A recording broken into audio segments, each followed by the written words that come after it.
when we started Renovo, I put together this 10-page deck of this company that we wanted to start. I made a list of every private equity person I had met in Chicago, anyone involved with banking and money, and I started asking for meetings and then ended up cutting a deal to restart a lending business. The biggest thing I learned is over leverage can kill you. And this is coming from a guy who makes loans for a living. I learned by over negotiating with a lender and pushing a lender beyond their comfort zone, you could really pay for that one. There's a respect for capital that you have to embrace as you take on leverage. So yeah, when we started Renovo, it was no leverage. Early on, our whole mission was to go slow. We were not in a hurry. Part of being a slow growth company was trying to cross our T's and dot our I's, make sure we didn't over leverage ourselves or our borrowers, and make sure the business model was gonna work.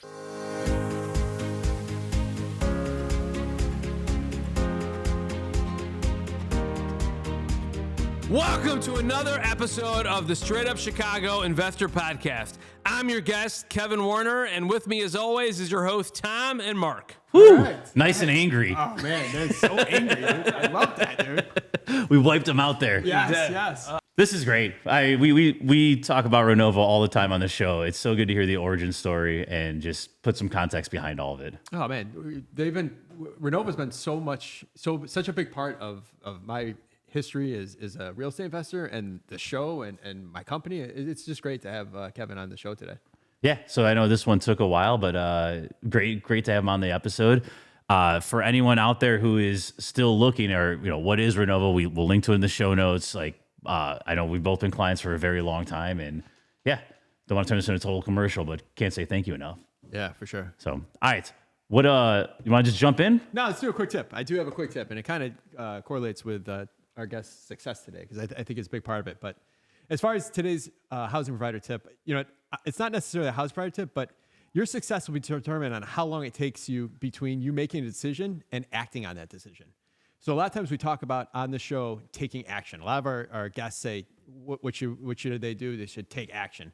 But taking action is really the decision you make to do it and then actually taking the action. A lot of times there's a gap between saying, I'm going to be a real estate investor, and you actually going in and buying your first property. So that gap is going to decide how successful you're ultimately going to be. All right, love it. Our guest today, man, CEO, founder of Renovo Financial. Just can't say enough good things about him and the partnership. So without further ado, let's just jump into it. Kevin Werner, welcome to the Underground. Thanks for having me. Oh, we are excited to have you. This is a big hitter alert for our listeners. Oh man, So no pressure. No pressure. Yeah.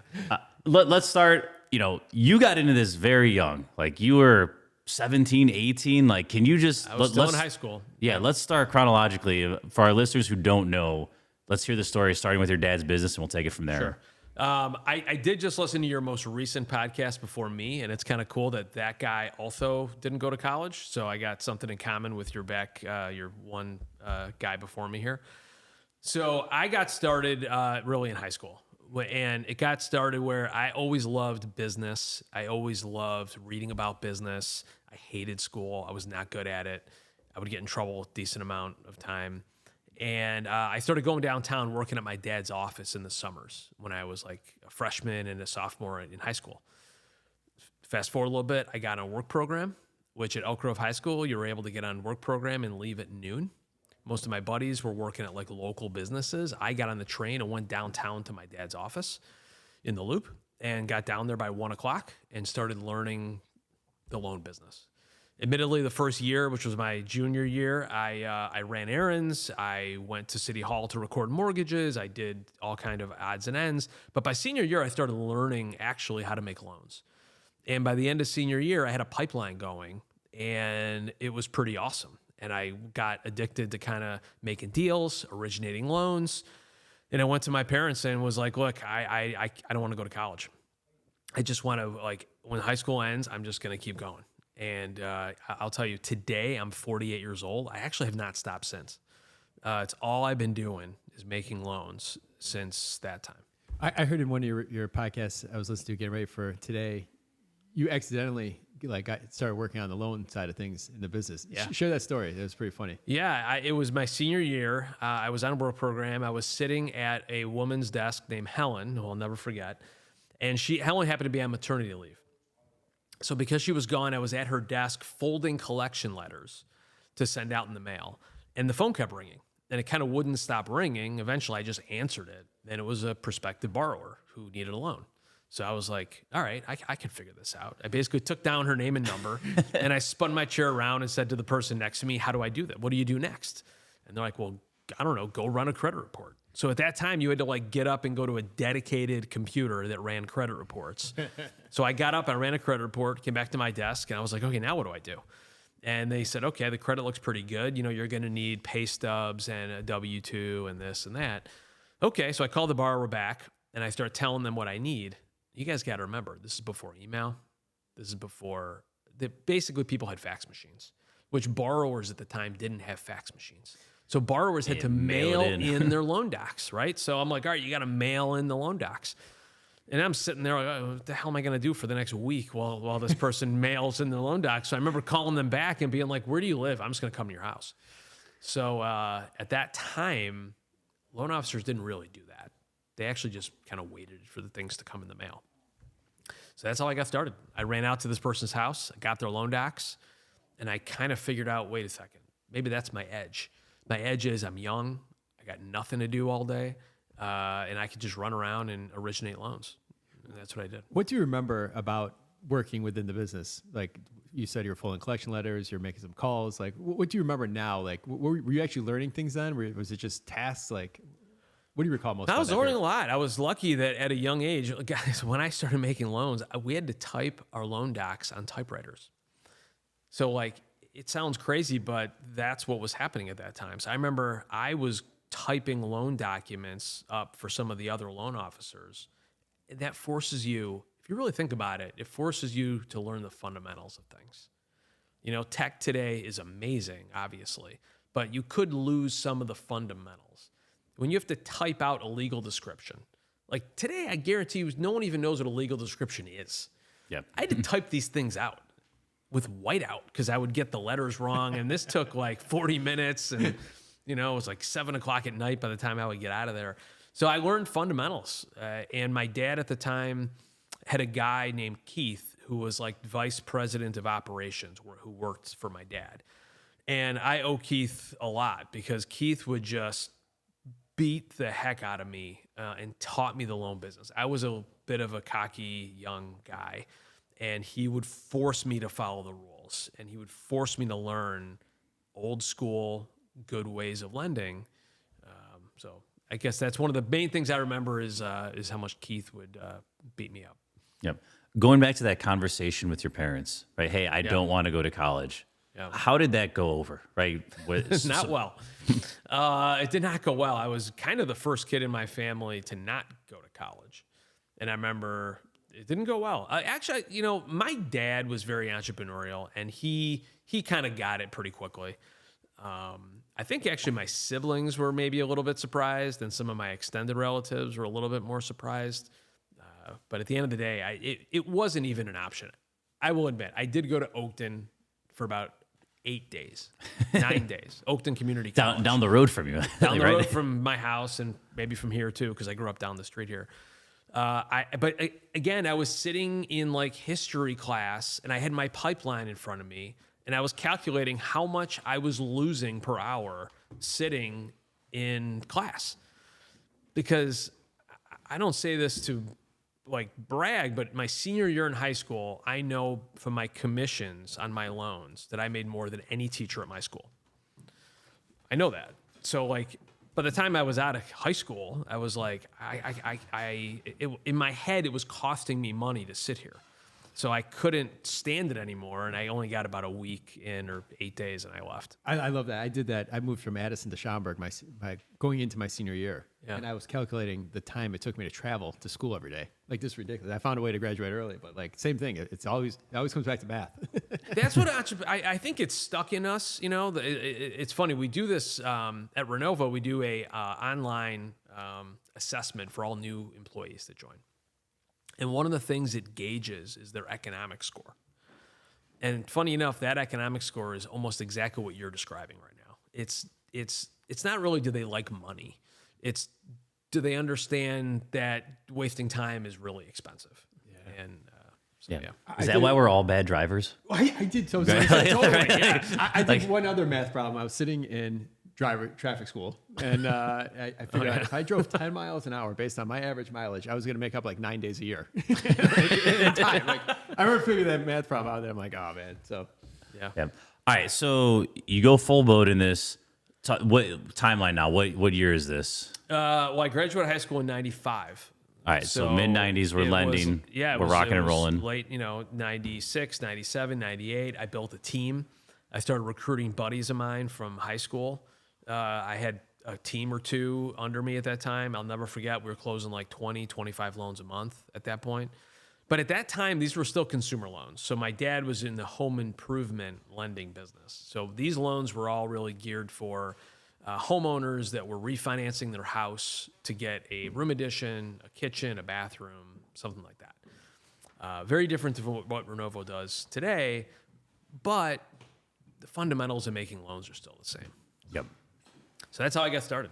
And it's funny at the time. So I was originating residential loans, and me and my buddy Tony, who's also a Chicago guy, loved real estate and wanted to start investing in properties when we were like 18 or 19 years old. So we started buying 2 flats. We bought our first 2 flat in Canaryville. You guys know the South Side? yeah. Yeah. Okay. Well, yeah, he knows it well. All right. So Canaryville, we bought our first 2 flat and fixed it up, flipped it. Bought another one like a couple months later, fixed it up, flipped it. And we realized at that time how much banks really didn't like lending on flip projects. Like I knew how to make loans at that time. I had good credit. I had some income. And I went to community banks to get financing for the flips that me and Tony were doing on the side. And I quickly realized, again, that the banks really didn't like making these loans. So my dad overheard me talking about this, and he was like, hey, if you want to borrow from the company to lend for you and Tony's flips, you can do that. You got to pay 20% interest and 10 points, which was the going rate on home improvement loans back then. Well, there was no, sorry to cut you off, but there was no market at all for this product, right? Not even close. Yeah, so it was whatever that guy said. It's like, okay, like that's what it is. Yeah, at the time, loans like that happened from lawyers, checkbooks, some currency exchanges that we knew made these loans. You didn't want to owe them the money back, really. You might not sleep too well at night. So I did the math, and I was like, hey, it's cheaper than a partner. 20 and 10 was still cheaper than a partner. So we did it. And my eyes lit up, and Tony's eyes lit up, and we're like, oh, yeah, now we're going to go after it. Now we're going to do lots of flips. So we were still running kind of the loan business me and Tony were still kind of running our team during the day and then doing our flips on the side. Then we had an idea. We said, wait a second, if we need these loans, there's got to be other guys out there that need these loans. So I actually grabbed the Chicago Sun-Times and started circling classified ads, people that were listing for rent, like apartments for rent. I was like, if they own apartments, they must own buildings.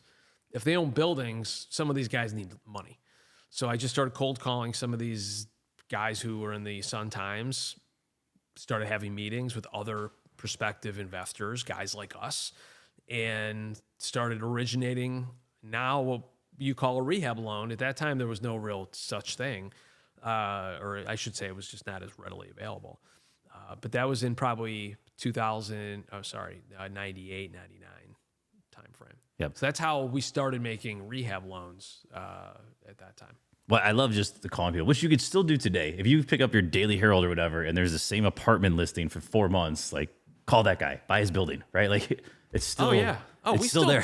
Totally. And by the way, as a loan company, we still train people today when they join Renovo. One of the first things we tell them to do is go drive around your neighborhood, start calling on signs, and go meet with people. You either get a sale or an experience. Yes, 100%. That's the two wins. Oh yeah, I was in California last week, kind of sort of doing the same thing.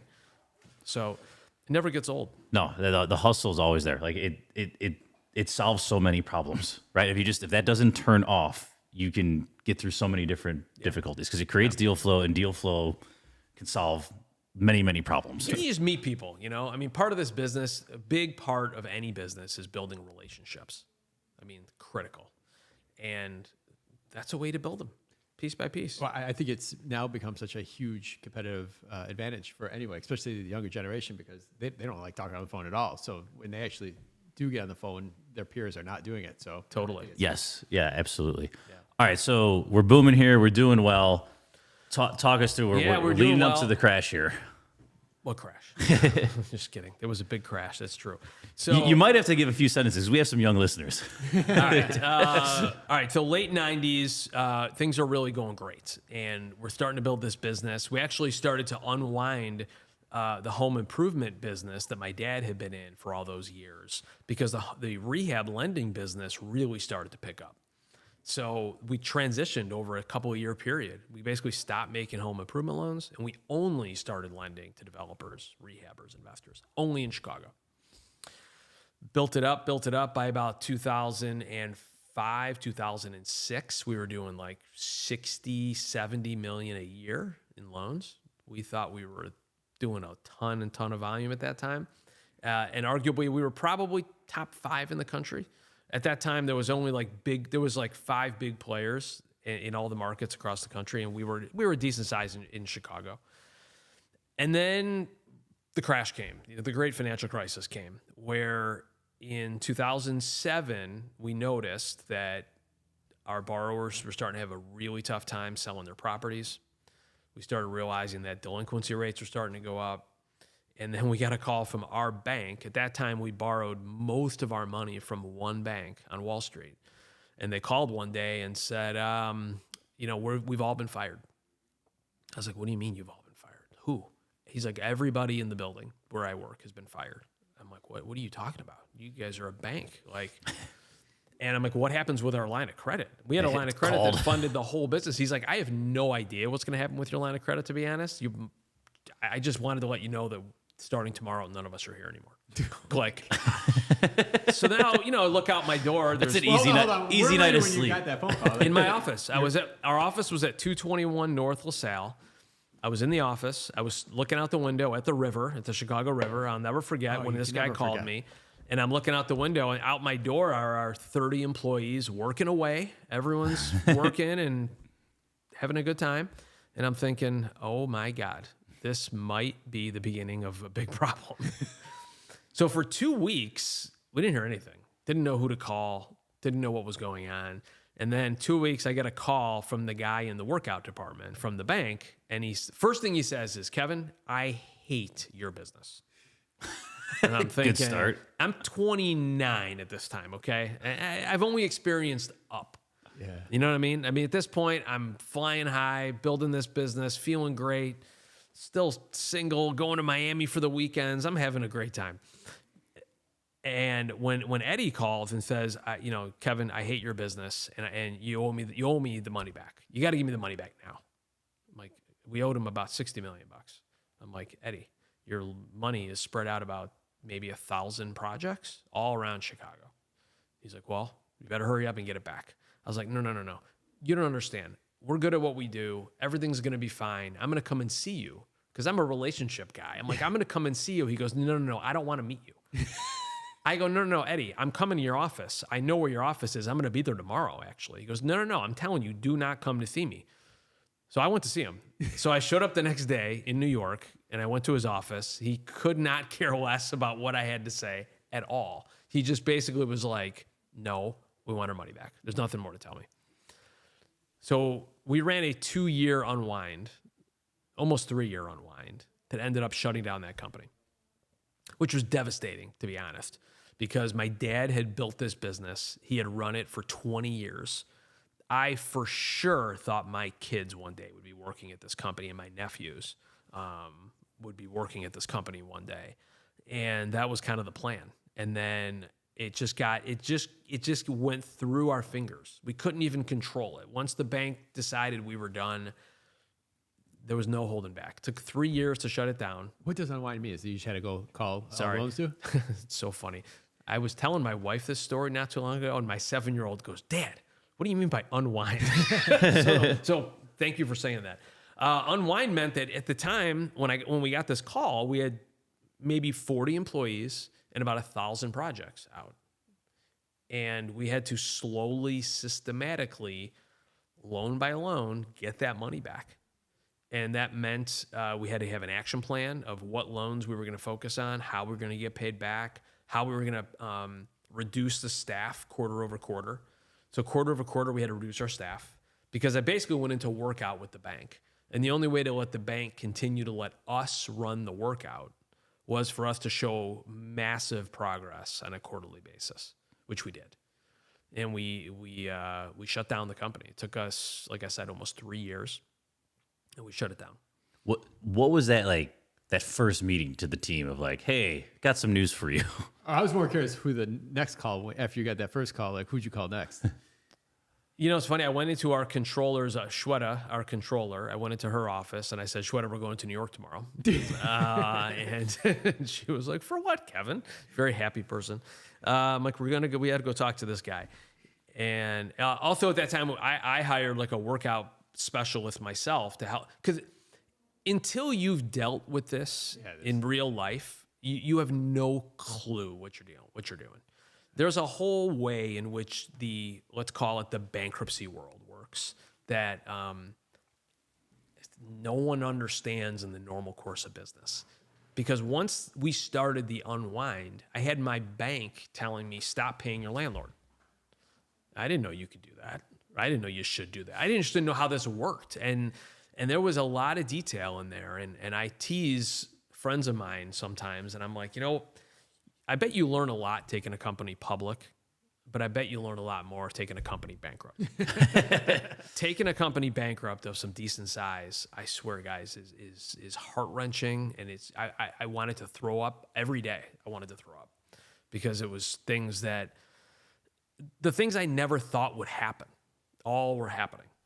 I don't know if were you guys active at that time in the market? So, I remember having loans on let's say a 2-flat.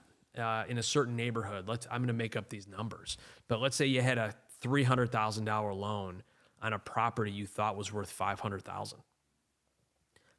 All of a sudden, you have a $300,000 loan on a property that's worth about $100,000, and you're just like times 1,000, and you're like, what am I going to do? Like all those kind of things started to happen. It was rough. All right, so that gets unwound.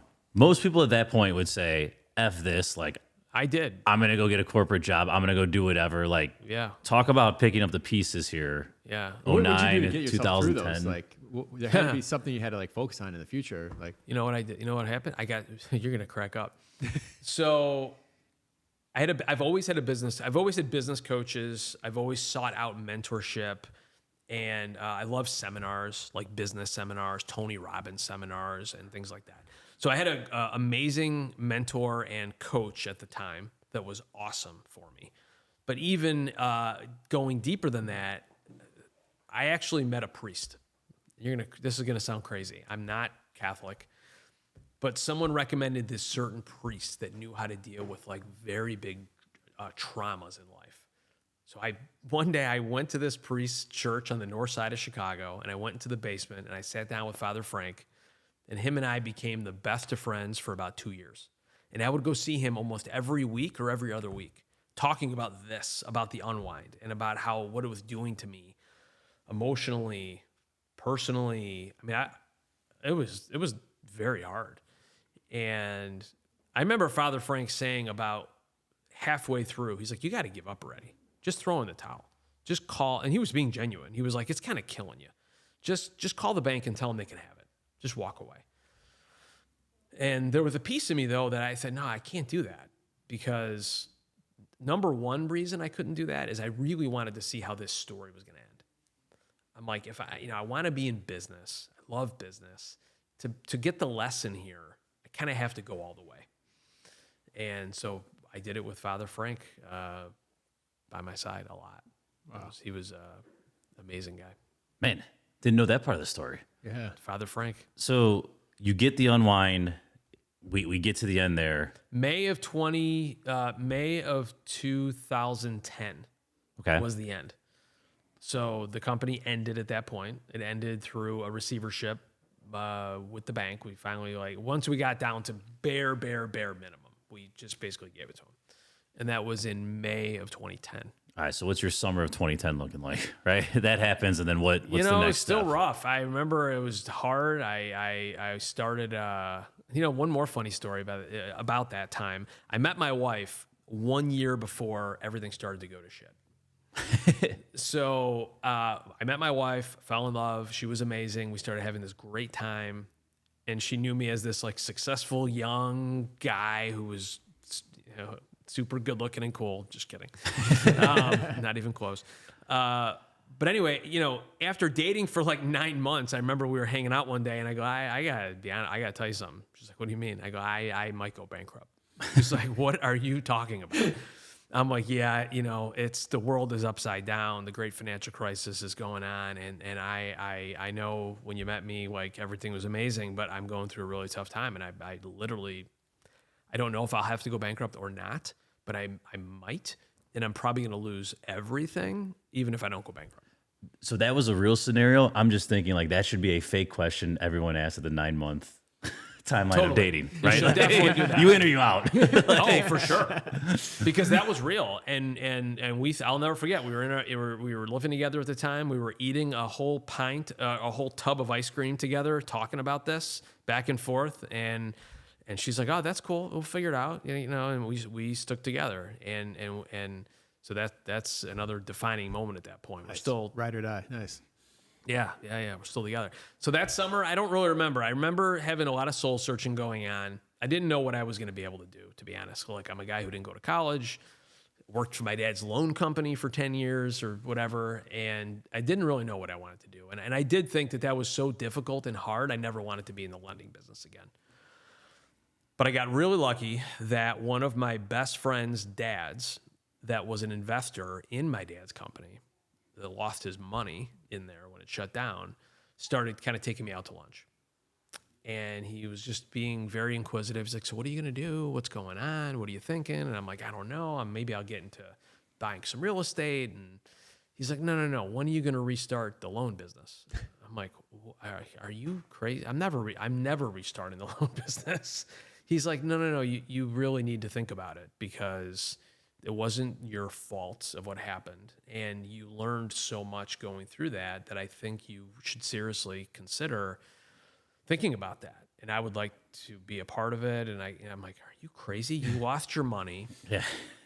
And, but he was he's still alive today. And him and his son were just wise individuals, and they were smart, and and I was lucky. I was super lucky that I got to be around them, and they kind of convinced me to do it again. And I spent the whole summer kind of soul searching. I bought a notebook. I was making a list of all the parts about the business that I didn't like, all the parts about the business that I did like. If I did it again, what I would want to do differently, how I would do it. And then by the late that year, I started writing a business plan. I would go to Barnes & Noble on North Avenue in Halstead, and I would sit there every day, and I would write. I didn't know how to write a business plan, but I honest to God bought Business Plan for Dummies, and I sat there and I started writing this business plan. And then one thing I learned from the shutting down of my family business is that I didn't want to go raise money from friends and family to do this business. My friend's dad kind of told me, hey, if this business idea is going to work, go convince like institutional investors. And if you can't get their backing, don't do it. So that was his perspective, was if you can't go convince like sophisticated third-party investors, don't do it. And that was very, very helpful, because a lot of people do start these lending businesses with friends and family. And they go raise a bunch of money and country club money and that kind of thing. And that is how my dad's company was basically funded. When we started Renovo, I put together this deck. I put together this 10-page deck of this company that we wanted to start. And I made a list of every private equity person I had met in Chicago, anyone involved with banking and money and whatever. And I started asking for meetings. And I would go meet these people for breakfast or lunch or dinner or whatever around the end of the year in 2010. I started doing that. Not a friendly lending environment, by the way, right? Like no, Guys, not a lot of appetite here. Guys, at that point, the more people than not said, don't you know housing is dead and never coming back? Yeah. Never coming back. You're crazy. Go get a job. A number of people told me I should go work at Groupon. They were literally, because at that time, I don't know if you guys remember, Groupon was like the hottest thing in Chicago. So they were like, just give up on this and go get a job at Groupon. It'll be great. You'll just do that and it'll be great. And honestly, part of me was like, I don't think Groupon will hire me. Like, I don't why would they hire me? Like, I'm some guy who makes loans and I don't know how to do anything else. But I kind of just kept at it, and then had a couple meetings that started to go better. And then finally had a few more meetings that started to go better. And then ended up cutting a deal with a PE shop in Chicago called Granite Creek Partners.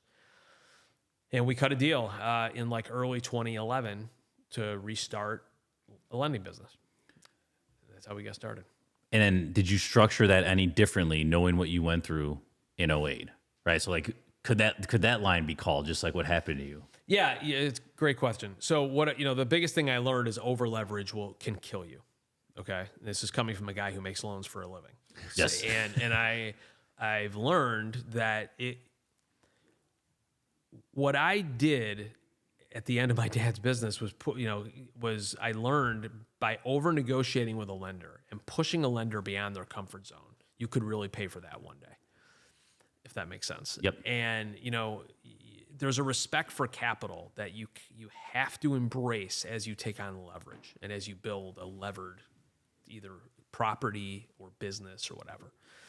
So yeah, when we started Renovo, it was no leverage. So sought some private equity investors. They put up the money. We put up between me and Daniel, we put up the expertise about how to go find these borrowers, and start lending money. And early on, our whole mission was to go slow. We were not in a hurry. Like, I think we would have won a contest for slowest growth company. We eventually won second fastest growing company in Chicago, but that was only after about 5 years of slowest growing company in Chicago. And part of being a slow growth company was trying to cross our T's and dot our I's every step of the way, and make sure we had really good loan documents, that we were protected. Make sure we didn't over leverage ourselves or our borrowers in that way. And make sure the business model was going to work, and take our time. And also, we made almost no money for years. I don't mean we've never had a losing month financially at Renovo. So I don't mean we lost money, but we didn't make any money. And that was okay, because we were building a foundation. We were slowly building the pieces, and that took years and years and years. Yep. You mentioned Daniel. I actually never connected. What was he was with you from the very beginning? Yeah, so Daniel worked. So Daniel Rosen, who's still with Renovo right now. Daniel Rosen, who's still with Renovo today, and he was at my dad's company. So he started working there straight out of college, and he was a loan officer right after college. He focused on Northwest Indiana at the time, and then after my dad's company shut down, I kept in contact with everybody, and me and Daniel actually started talking more and more. And we were both doing some real estate on the side, and not really happy with how that was going. So once I got Granite Creek involved, it became real. Yep. And then I had a conversation with Daniel at Starbucks on Armitage and Sheffield, and said, "Hey man, he was getting his MBA at University of Chicago at that time," and I was like, "Look, this thing's about to get real. I think if you want to be a part of it, you probably have to stop going to school." And he did. He dropped out. So he dropped out of Booth to go sell hard money loan. Fuck yeah! I mean, it's so great. Who wouldn't? Come on. No, I think he thought, hey, I could take a quarter off. I don't know what he was thinking at the time. Poor guy. But yeah, that's how it went down. All right. So then we had one. So when we started the company, we took an office space. We had one room in the West Loop. They had a toilet in the room. It was like way before WeWork. It was like a room in a shared office environment. And Daniel had a desk on one side of the room, and I had a desk on the other side of the room. He was calling borrowers, and trying to get opportunities for us to lend. And I was on the other side working with the Granite Creek guys, trying to get our fund documents together and start to build the capital side of the business and put together, the operations and pieces of the lending business. Yep. For our listeners who don't know, can you just maybe like the 101 on how that actually works, right? You guys take capital from someone like that. Sure. And are you paying is it a loan? Is it lot. monthly interest, right? And then you need to go... Yeah. Great question. You need to go make your spread because That's a you really have good overhead, you need to have profit, you need, there's bad debt, et cetera. It's a great question. I know it's a very complicated answer, but can you there's try to simplify it? Yes, I'll give you as simple answer as I can. So, first of all, lending is not really a huge margin business at the end of the day. What we're doing is we're taking money from private investors, and sometimes we take that money from investors and pair it up with bank lines of credit so we can get it leveraged to drive down the return, to drive down the blended cost. At the end of the day, we're trying to make a spread between what our investors make and what our borrowers are paying. And that spread it varies. There's certain times when when rates are really low, spreads go down. There's actually not a rhyme or reason sometimes about how our spreads kind of vary. But at the end of the day, we're trying to make a spread on the money our borrower clients are paying us and our investor clients want to make on the back end. Yep. And in the meantime, I hate to say it, but there are loan losses, that occur. It's not a perfect business. Knock on wood, we've had very good loan performance over our 15 years. But those loan losses typically have to be eaten by us. So that's a painful part of the business. Well, there's loan losses, and then there's also just you're running a company. You have you have a marketing team. You have an inspection team. You have these 300 Renovo team members who are probably want some sort of salary. They want some sort of salary, holiday parties. These greedy individuals. These amazing people. There's that's why you have to do this in phases. If you're just like building any business, we've really tried to lead with revenue at Renovo, and what I mean by that is we've never really hired ahead of the curve. Does that make sense? So you wait until it's absolutely needed. Pretty much. Yep. Yeah. You're built for efficiency, not growth. Yeah. Yes, but I will say we've about 5 years ago I adopted a obsession with growth. We can get into that whenever we want, but leading with revenue has been really important. Making sure that you're not backfilling, you're not trying to play catch up, right? I'm going to go grow into our expenses. That's a dangerous game. Before we go into the obsession of growth, you have an obsession for customer service. The company does, and it's led by your vision you have for the company. Yeah. Where'd that come into play? Was that from before Renovo? Was that from when you were with your dad? I think a lot of ways. I think growing up, I'll never forget listening to my dad on the weekends at the dining room table making collection calls.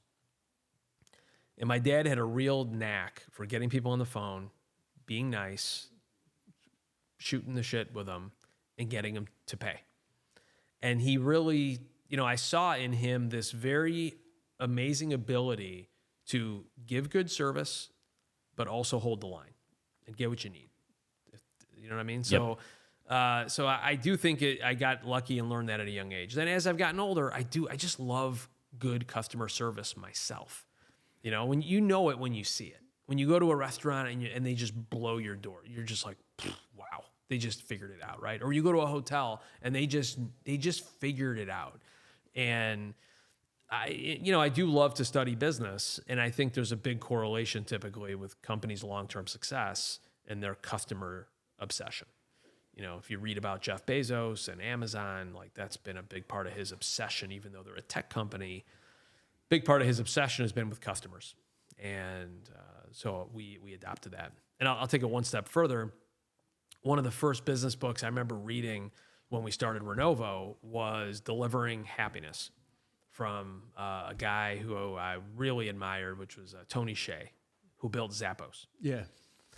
And, if you study Zappos early on, their whole business was built on this crazy customer service obsession. And it just resonated really well with us and me. And I read that book, Yeah. Came to like right over a weekend. Came to like this is what gave me my new idol, and then I would come in the meeting Monday morning talking about it, like, yeah, I can't believe he killed himself. Like, I'm like, oh man, I know. I thought this guy was gonna follow for the next 10 years. He had I a great know. vision, maybe to insanity, but yeah, no, like, Well, I actually met him right when the book came out, so you must have read it 10 years after yeah, it came I was out. way late to it. Yeah, So it came out, but yeah, unfortunately, he did. He's not around anymore. But you know what he talks about in that book is that they didn't raise a lot of money early on at Zappos, so how do I say this? Like they didn't have a marketing budget. no, They just spent what's the right word? Time and energy on customer service to drive growth. And actually, we adopted that at Renovo. So early on, we spent, still to this day, we barely spend money on marketing. We spend so much energy and time trying to make sure that our service level is the best it possibly could be, and hoping that pays for growth. Yeah, well, I don't know if you have this metric, but like, what percent of your clients are repeat customers?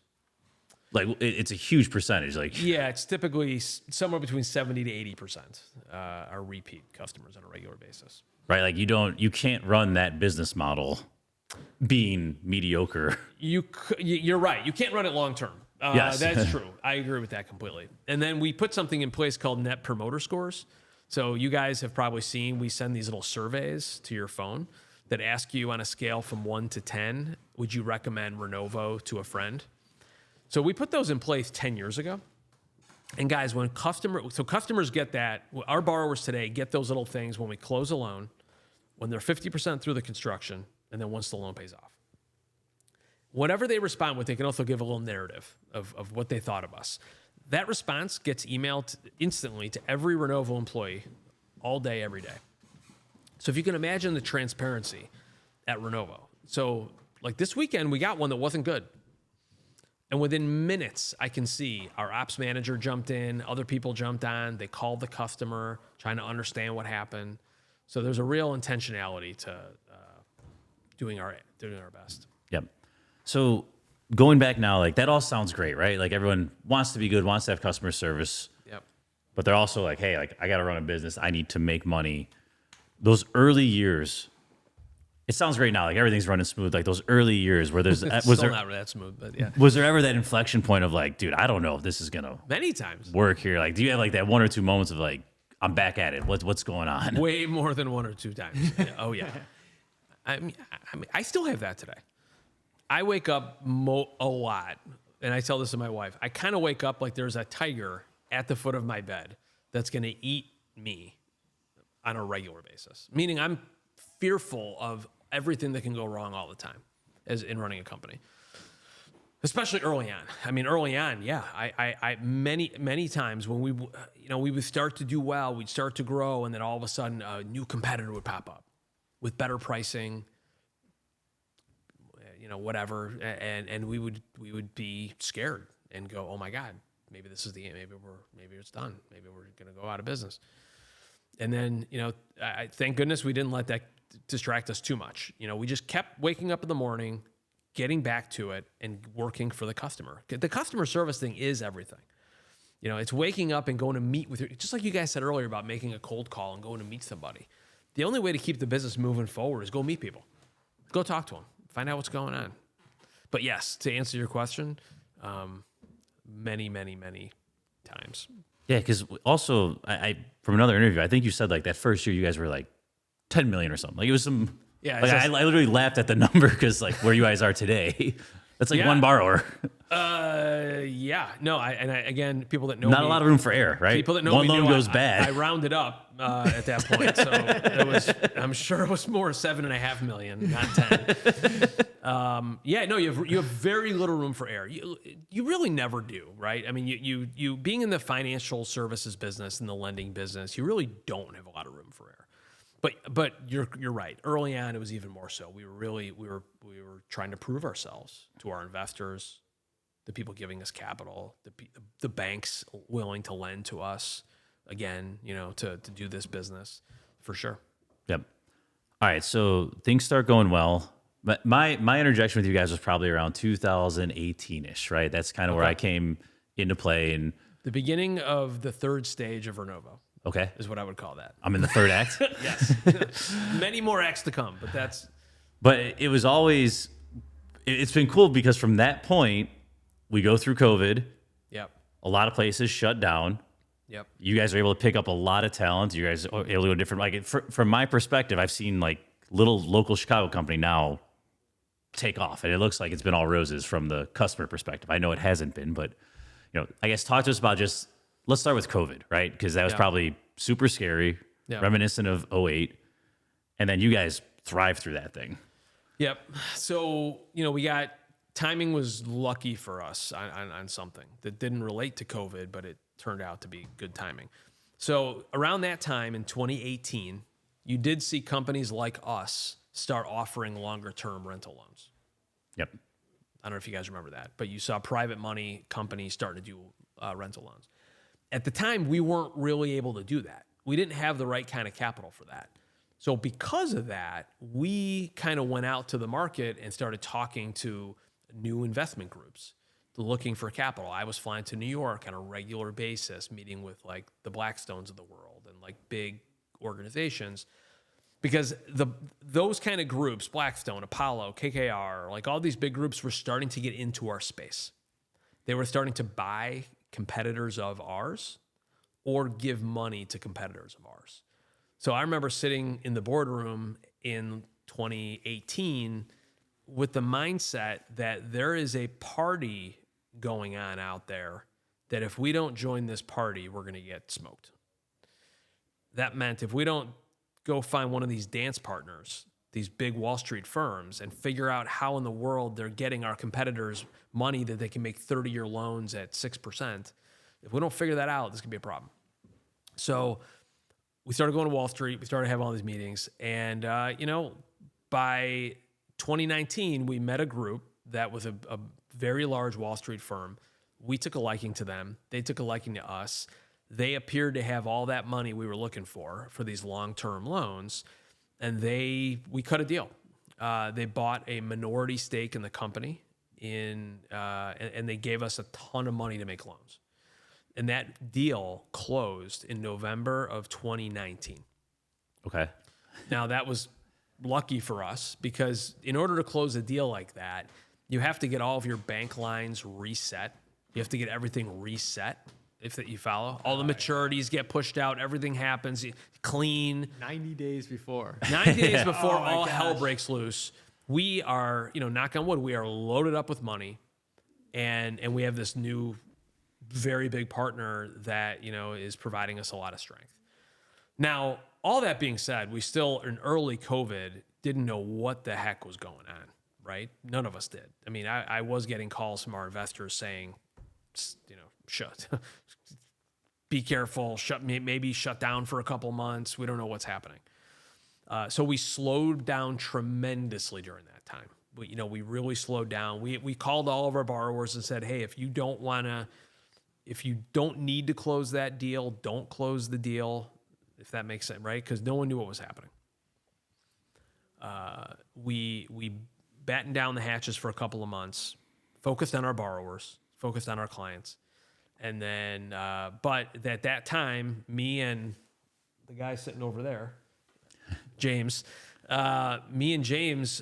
luckily started to build relationships outside Chicago.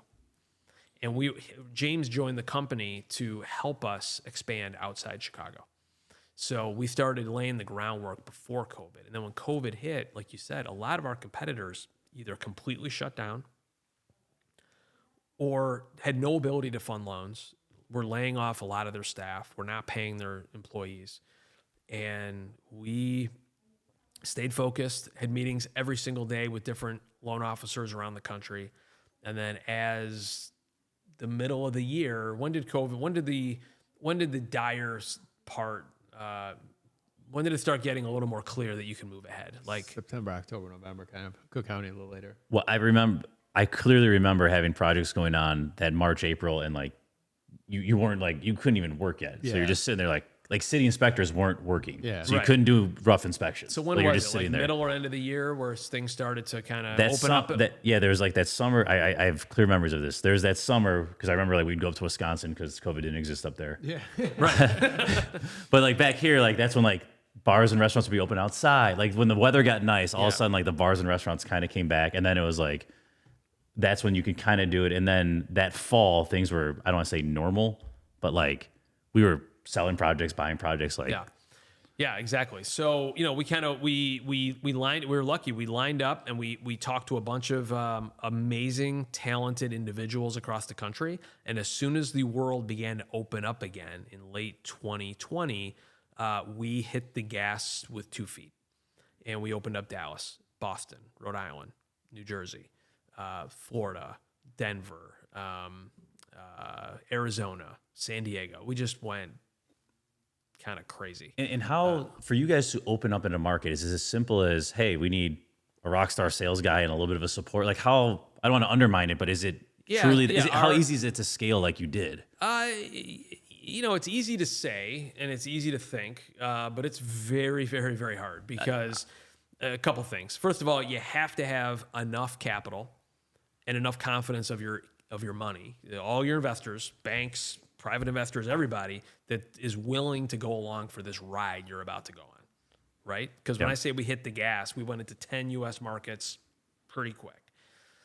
So you got to have the money lined up. Number two, you got to pick the right people in those markets. So, and we've been really lucky in that. So you do have to find the right individual and then the support team around them to help them build a market. Or in some big markets, 2 people, build a market. And then a support. So what we typically do is find one person. Well, let me back up. What we typically do is we'll make a list of all the top U.S. cities. And then we are constantly trying to network in all of those U.S. cities for talent. Because we've made a choice, we will definitely, first of all, we will only typically go to major cities. We can't go to a small market because there's not enough velocity. There's not enough transaction volume. So we try to focus on the biggest cities in the country. And then number 2 is we would much rather go to a market where we have an A-plus person, even if that market's a B market, if that makes sense. Yes. Yeah. So we've only gone places where we have found the right people. Like one market that I never would have thought we'd be in is Rhode Island. Okay. It would never be on any list of ours that we're going to be in Rhode Island. But in those early days, we met a great person that was in Rhode Island. He was running he was doing lending in Rhode Island. He joined the team and he's been just rocking and rolling in Rhode Island ever since.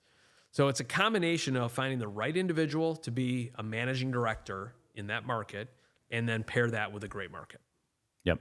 I imagine every state has different laws too, don't they? So you have to think about that even, right? For the most part, yes. Every state's got little nuances. Not only do they have different laws, they have different cultures. Real estate, if you zoom out, a house is a house. Everyone's going to say, a house is a house. What's the difference? There's a big difference. Once you really drill in and you start making construction loans to investors and rehab people, the laws are a little different and the cultures are a little different. Yeah. As you guys go into these different markets, what have you learned in Rhode Island that can be brought back to Chicago? Like, is there anything you've seen like, oh, these guys do it differently. Why haven't we thought that? Or is it pretty much rinse and repeat? No, there's some projects that, that's the kind of the cool part about doing business in a lot of major cities. We get to see a lot of cool stuff. I would say from a project standpoint, I don't know, 80% of it's pretty much the same. A 4-unit condo deal in Hoboken, New Jersey is about the same as a 4-unit condo deal in Lincoln Park. I would say they're very similar. Then you guys heard of ADUs? Oh, yeah. Okay. It is mind-blowing what people are doing with ADUs on the West Coast. So I walked a project last week where there's one very active client in San Diego who is known as the ADU king. And this guy buys single-family homes with huge lots behind him, which you could imagine out here where we're at today. Like in Roselle and Elk Grove and Schaumburg, you can imagine a single-family home with just a big backyard. Well, there in San Diego specifically, there are no restrictions in the amount of ADUs you can put. This one project I walked, there's 20 ADUs in the backyard. 20. So he took a single family house. It's now a 21 unit rental property. Wow. On a residential block. The craziest thing you could imagine. I'll have to show you guys pictures after this. Now, I will tell you, he did an amazing job. He basically builds like 6 2-flats in the backyard, and he like zigs and zags them in a way where you're back there and you're like, it's actually kind of cool. You know? Because before I got there, I heard there's 20 ADUs in the backyard. I'm like, this is gonna look like, you know, Beirut. I'm picturing a tree house. Beirut. You know, Iraq after the war. Like, what's this gonna look like? But you get there and you're like, whoa, these are actually really cool. So anyway, so that's a dramatic example of a different thing you are not going to see probably in the Midwest anytime soon, is people putting 20 ADU units in the.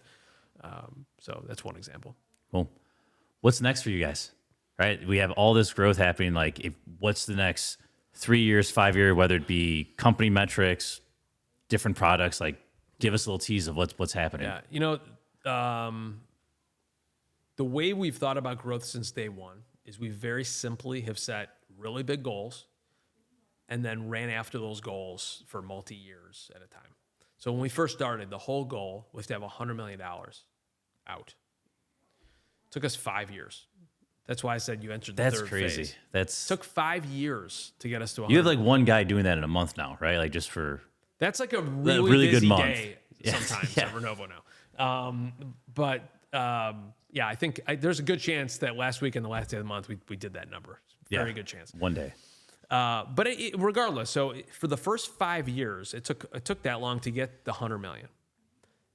Once we got about 80% of the way there, we're like, all right, it's going to happen. We got to set the new goal, and then we set the next goal of $1 billion per year. We're like, wow, can you imagine? We're going to do $1 billion in a year, and that was a huge goal that was like mind blowing. Took us 5 years and to get to $1 billion a year. When we got about 80% of there, we got together. We said, all right, what's the next goal? Because we're going to hit this goal now in the next 6 months or whatever. So the next goal was $5 billion a year. And it's funny. I remember our investors were kind of laughing, going, well, you come up with these crazy numbers. Like, what do you talk about? $5 billion in a year? Are you talking about? So this year, 2025, we will very likely hit 3.5, maybe even 4 billion this year. So feels like we're somewhere between 1 to 2 years away from hitting our $5 billion number. And then at some point, we'll have to set that next number. So the way we think about the company is how much can we originate in a year of loans across how many geographies, and then across how many products. Because the way we think of our loan products today is we're lending on both single family and multifamily, which is different, right? So single family development is different than multifamily development.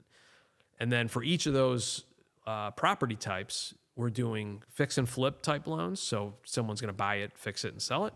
We also do ground up for both of those things. And then term, like stabilize, for both of those products. So the way we think about growth is by geography now. Like, can we add geographies, like cities? How many more cities can we add? And we're kind of full on products at the moment. I don't see the need to come up. I don't think we'll spend much time on new products. It's more, how do we get these products into the geographies we're in?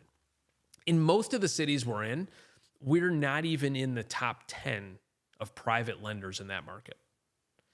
So we got, and nationally, I don't even think maybe we're 1.5% of the market, maybe. And there's so much more to go. Yeah. So, well, I'm happy to say I was 0.75% of your first 100 million goal back in 13. Awesome. Thank you. Was it Nick Denning? Was my no way. then? I gotta thank Nick. Oh my God. But well, and I remember when you were on the Conlon show. yeah. That for that was something. You guys are buddies, so you got the inside scoop of that as well too. So He's buddies with everyone. He's buddies with the future mayor here. Every Future time mayor. Who's the future mayor? every time I see you, I just meet like another celebrity. Here's a Hall of Famer. It's like, oh, cool. I was so grateful. I like to hanging out with Kevin. meet, Mayor Daley at the one event that you guys had. I think that was right before COVID. I think, or I don't know when that was. Which one was that? Was that when Sean was speaking? Yeah. Oh, actually, that's probably like a When couple years Chelios ago. was there too. Yeah, Chelios. That was like a really fun event. That was. Yeah, that was an awesome. Yeah. All right. Before we wrap, I got one more question. I'll go for it. So- you go, then I'll. No college. You're a hustler by nature. You're truly successful, like beyond belief. As if today ended right now, but it's only going to grow. How do you raise your kids to have that same hustle and kind of just that rage inside to be the best? I guess. I don't know. I don't know. The chances that I have two girls that are 7 and first of all, thank you for saying those things about me. Look, for me, I'm lucky. I love what I do. I literally, business is the sport that I love the most. So when most guys sit down after work and put on the sports, I literally put on like business stuff, and it's something I love. I love my two girls more than anything, and they're 7 and 10 years old. I am trying to get them exposed a little bit to the business world. So Renovo just did a Bring Your Kid to Work Day. That was awesome. My kids absolutely know what I do. They can explain it. My daughter Violet, who's 10, is coming with me actually in 2 days. Renovo throws events in all the cities we're in. You guys have been to our Chicago events. I'm going to be in Tampa on Wednesday at our Tampa event, and we'll have 100 clients there, and it kind of feels like the Chicago event. And I'm bringing my 10-year-old daughter with me because I do want her to get exposure and see what I do and see that I do work really hard and get up very early and work all day. And I think I don't know what else to do besides show them those kind of things and make them work hard for what they do, what they have. Yep. All right. Last one. Born and raised in Chicago. You're still here. You're Yep. raising your family here. Yep. You have your company here. Love Chicago. Love it. Give us, for the doubters out there, for everyone reading the newspaper and all the negative headlines, give us that combat. I mean, guys, Chicago, first of all, it's I love living in Chicago. I live in the city. I was raised in the suburbs, but I moved to the city when I was 20 and have been in love with it ever since. Amazing network of people here. This is a great place to build a business. It's a huge city, but it's accessible. It's not hard to get network here and meet people here, and that's huge. I just saw a stat this morning. I think Chicago now is in the top 1 or 2 for appreciation over the last 12 months, which is, in my lifetime, I don't know about you guys, but have you ever seen, we've never seen that. Chicago has never been that. But I think what people are realizing is, from a climate standpoint, we are really advantaged. I don't know if you guys are looking at like Redfin and Zillow now and other cities. There's a climate section now that is scary. And you look at houses in Florida, and there's all these warnings now about the climate element of properties there. Chicago has a lot going for it. We have a huge body of water next to us. Weather's getting better because global warming's been nice to Chicago in that way. And I can't say enough good things about it. I love living here. All right. Ready to wrap? Ready to wrap. What is your competitive advantage? How have you been able to do this while many other lenders wish they could? Focus on the customer. Obsess over delivering. Obsess over understanding what our customers want. That's number one. What do they want? Not just shoving loans at them. Everyone has points and rates and other things. There's a lot to do. There's a lot of other things that go in to a financial relationship. Underline the word relationship. I think Renovo is a relationship lender. And I think in a day where technology is leading everything we're doing, when you could keep real relationships in play, you actually have something special. Yeah, and you guys live up to that, man. Like, I know you use the word like business partner, like in your marketing, like that's the one that comes to mind. And like you guys from top down live down to that. So, Thank you. all right, I'll get off the love train here. right. Uh-oh. What's the what one piece of advice you would tell someone that is yet to buy their first property here in Chicago? Investment property or Yep. just do it. Fail forward in a way, Try not to risk everything either. Like, have a little bit of ability to make a mistake, but do it. Don't overthink it. Do it. Get started.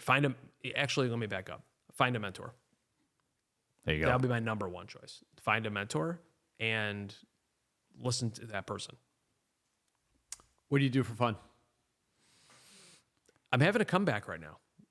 So I told my wife, so I'm 48, and I told my wife at 50 that I have a full-on comeback coming. I mean, go out at night, going to the clubs with my wife and stuff. Oh, man. We're going out.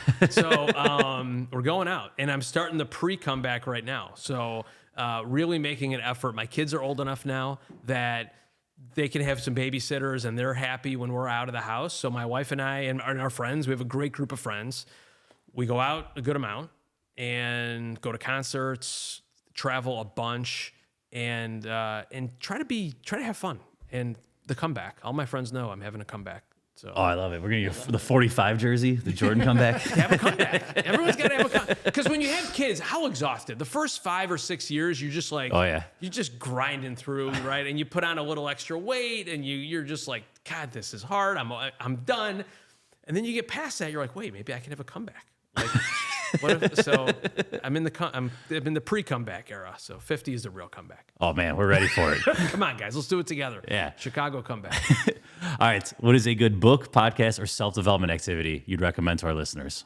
Straight Up Chicago, for sure, is very important. For podcast, I would say Straight Up Chicago. I actually do like the All In podcast. Yep. I like that one a lot.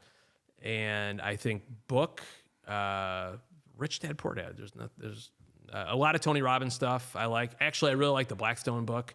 The guy who started Blackstone, Steve Schwartzman, has written 2 awesome books. Yeah. And anyone interested in financial things and real estate things, like no one's done it better than Blackstone. And he says how we did it in there, like piece by piece. So like getting that and reading it is huge. It's actually called The King of Capital.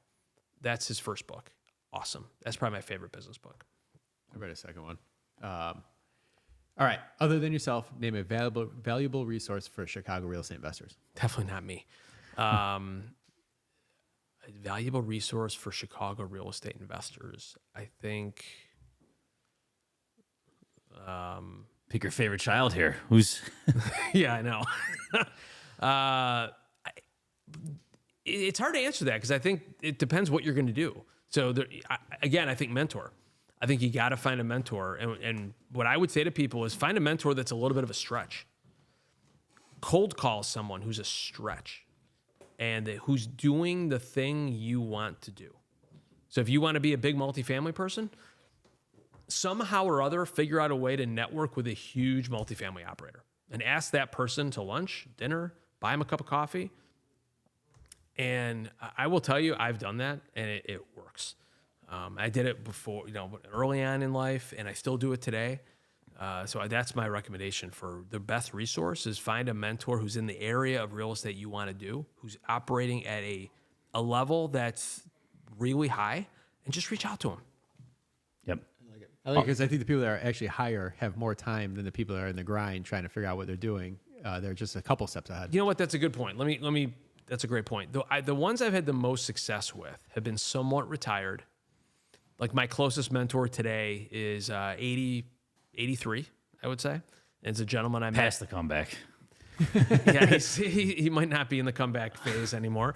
But he's an amazing guy. He's been Chicago's, biggest banker ever and has taught me so much in the last 5 years. So I think reaching out to people who you admire is great. Awesome. Kevin, thank you so much. You've provided a ton of value to our listeners. You guys have been super supportive of the podcast since we started 5 years ago. How can our listeners learn more about you? Is there any way they can provide value to you? Yeah, tell us what we can do better. Go on either find me on LinkedIn, Kevin Werner. I'm on LinkedIn, or go to the Renovo website. We're active. We're here. We're local. We throw events. We partner with you guys on stuff. Reach out anytime. All right. Guys, thank you for having me. This has been awesome. Thank Awesome. you very All much. right. You got one last thing before we go now.